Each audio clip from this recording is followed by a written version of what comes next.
Everybody, it's Justin, and I want to make a video all about what's going on in America and an issue that seems to keep coming up and always coming up are this mass shootings in America. There's always a story of someone getting shot. And because I am the resident American around the people that I live in, anytime some type of story happens or anytime Trump says something, they always point it out to me. And all I can do is just shake my head. I tell them I haven't lived in America for 10 years, over 10 years. But because I'm still American, yes, these things do affect me. And I'm taking the information and adjusting it to it just like they are. But I'm not going to talk about Trump himself. I'm just going to talk about the mass shootings and how it affects me. And also, it's one of the driving reasons to why America will never be my permanent home again. Safety. I am always going to be on the side of safety, especially when it comes to my children. And right now, at this current moment in time, who knows in 10 years, 15 years, right now, America just does not feel like it's a safe country for children, for anyone. And a lot of the problems have to do with guns. Now, before I go any further, I don't want anyone watching this video to think that I am some left-leaning liberal that's against guns. I am not. Yes, I am more open to the European or especially German ideology than I was before. My eyes have been widened. At the same time, I am still in America. I'm still a country boy. I'm still from the South. Matter of fact, almost everyone that I know from America owns guns. So it's not that I'm against guns. But if I had to choose between guns or safety, I want safety. In the perfect world, you can have both. But it seems that we are far, very far from having a perfect world. And right now, America, for their reasons, feels that having more guns leads to more safety. But I'm telling you right now, it doesn't. And interestingly enough, I have a video with my brother. My brother Jamie, he is a gun collector. He believes in it. And I'm going to post that video in the near future. It's a video where he and I collabed on it, but I wanted to get his intake on it because he is. When you think of about an American male, my brother, even though he has brown skin and some people like picture white from, that's totally different. But my brother is the picturesque American. He is someone that has worked from the bottom and pulled himself up by his bootstraps and came up on the top. He loves doing things. He's a DIY person. He's an outdoorsman. He is a cowboy hat wearing, boots wearing man. And he loves guns. He is the epitome of a conservative man that when people think about an American, he's that guy. And he's also one of the few people that I trust with my life entirely. And so to be able to have that conversation with him about this topic was masterful because we are coming from two different viewpoints about how to keep the country safe. And so I will post that video later, maybe in a week or two. But I just want to focus on what's going on now and especially why America just does not feel like this the country that it should be right now. It doesn't feel safe. You hear these stories that about Europeans being kicked out, other people being kicked out, being questioned for talking about the government, the different things. That is not the America that I grew up in. That is not the America that I know. And I'm hoping it doesn't stay that way. I don't know what to say. I am just as much shocked and in awe as anyone else currently. It's devastating. So the latest story that threw me off was someone called in about a fire. I forgot where it is. I'll look it up. And the firemen responded to the forest fire. And as soon as they pulled up and they got out to do their job, someone started firing on them. It wasn't a random thing. This was a planned attack held by gunmen. And I think they're still trying to figure out why. I hope they even caught him. I don't know if they even caught him. The story is relatively fresh. But it's stuff like that that is just, wow. And it's not these foreigners that people like to think it is. These foreigners are all the criminals. A lot of these people are just straight up Americans.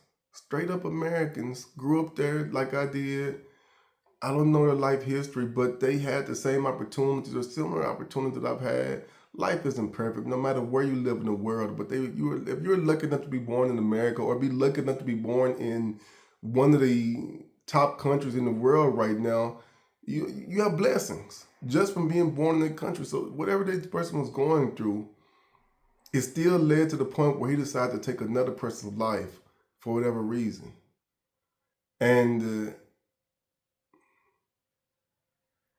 all of these things are happening. Now, side note, I do realize the media plays a lot of role in this. Maybe the media channels that I'm focusing on are the ones that are showing me these things. But at the same time, it's still happening. It's still going. It's man. And the crazy thing is when people ask me about America, I tell them about how much fun I've had. I loved it. But I don't know if that's the answer that they want to hear. I think some people truly want me to speak negative about my country. And I would defend my country, but gotta be realistic. Well, let me focus on something real quick though. We forget though that in every part of the world, there are good parts and there's bad parts. Where I come from, Arkansas, there are a lot of places, a lot of small towns, a lot of maybe even small cities that are still considered relatively safe. They're quiet, people get along. There is very little distrust in the police. There is very, very little distrust in the government. People there, they work and they take care of themselves. Those are little small towns all over the country. When we hear about these shootings and we hear about what ICE is currently doing, these things normally happen in the bigger cities away from these small towns. So a lot of times these small towns where I'm from, it's like everything that's happening in America never exists in those areas. So politically, when we talk about these big issues, a lot of people never face them. They don't see them. They don't know anyone that has to do with that. They might say, how does he not know anyone? Well, we look at the show Friends. Friends was a very popular show in America. A lot of people heard about it. A lot of people watched it. But you noticed it was a group of all white friends. And even though they were in New York City, and some people say, that's not realistic. How can it just be a group and it's not even be diverse? Well, it's like that. We purposely choose to be around certain groups of people where we feel most comfortable. That doesn't mean that every group is going to be very diverse. That doesn't mean every group is going to be mixed. Friends was a perfect example of how America can be, and sometimes, a lot of times it is. We are around a certain group of people, and we keep our blinders on to everyone else and everything else. A lot of Americans are like that. And so when something happens, because it doesn't affect us personally, we ignore it. So there's a lot of Americans that just don't, when they see these things on the news, we'll just say it just happened in that place. But it's gotten crazy, right? Before, it was like there was rules to these type of things. Schools were off limits. Churches were off limits. It's just like you didn't touch those places. Those are probably the rules of the old generations. The new generations, they don't care. If they want to cause harm, they're going to cause harm. And that's the sad thing about it.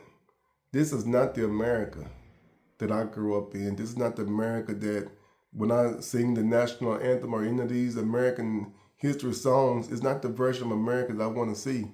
And especially of all days, July 4th, Independence Day, we celebrate this day for the right reasons. And we are thankful. We are granted, America is one of the greatest countries in the world.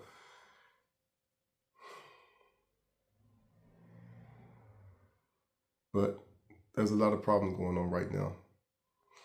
And all I can do is just sit back and watch. Germany is not perfect, but right now we are also going down a path where we have to figure out where we're going. We are slowly, in my opinion, slowly also going further right. But that's a totally different story. Today is about America. Today is about what I'm seeing. Today is about America's Independence Day and what's happening. The big, beautiful bill was just signed in America.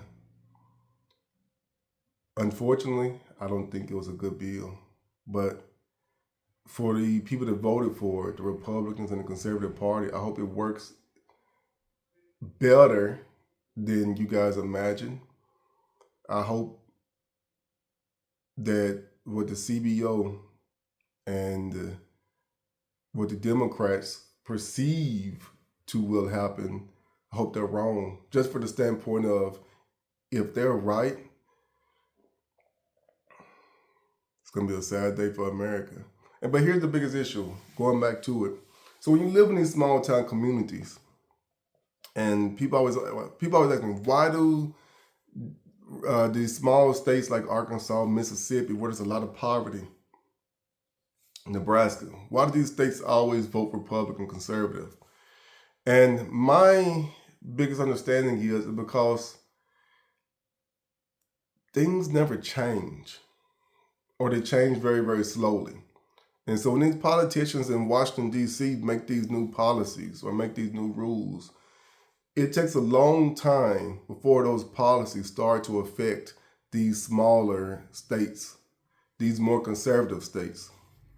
And by the time these policies actually start to affect, because remember, this bill, when they talk about the $3.3 trillion debt, is not happening in 1 year or in 1 month. It's expanding over a decade in a sense.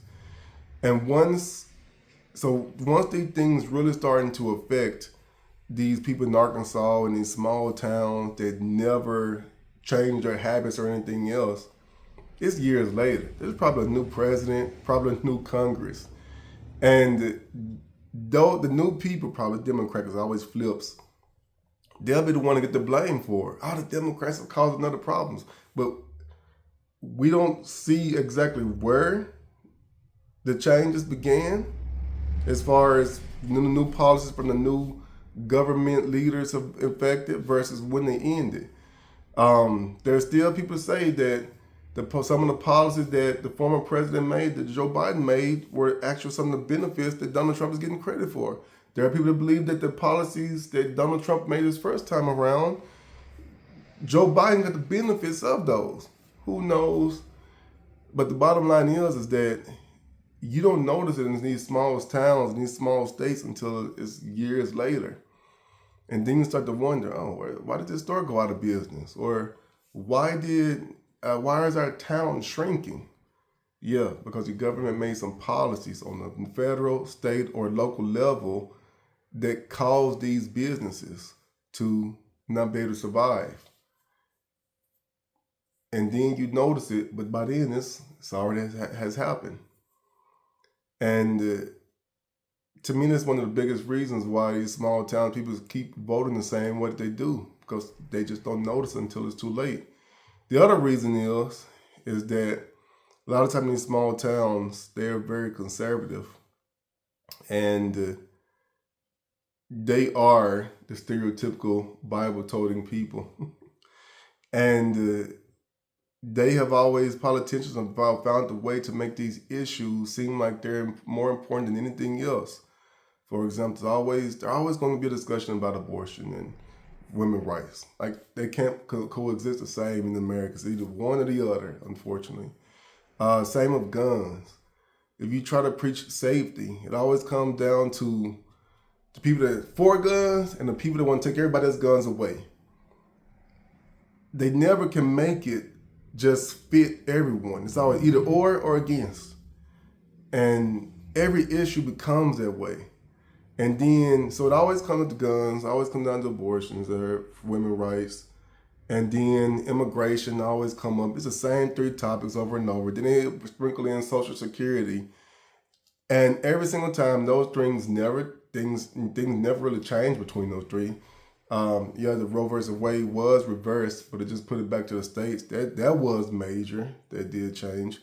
But normally, these things never change. But these are the issues that people keep continuing to vote for. And then behind their backs, all these other things, policies change. Now, here's the problem with the whole national debt thing, the 3.3 trillion. That means nothing to the majority of Americans. They don't understand what it means that our country all has so much debt. In their minds, America can just print more money. Just print more money. That's a simple solution. They don't realize the more money you print, the weaker the dollar becomes for the rest of the world, and that's very important. But just print more money. What's this debt? They don't realize how much interest the American government is paying. And now the problem is that normally it's the Republicans that are talking about balancing the budget.